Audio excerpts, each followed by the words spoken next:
Hey guys, so welcome to Stack. Today I'll show you how to invert colors on iPhone.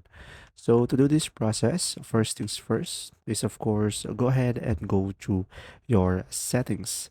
Now over here on the settings tab, go ahead and go for the accessibility guys.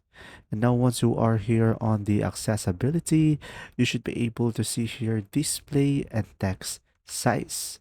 Now on this option guys, you could just simply go ahead and scroll down and you should be able to have an option over here, smart invert. So here on the smart invert, it reverses color of the display except for images and media.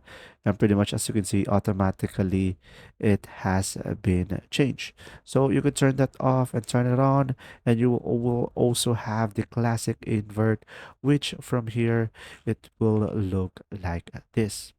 So pretty much this is all you can do. So that's it. If you found this video helpful, please like and subscribe. And if you have any questions, go ahead and comment down below.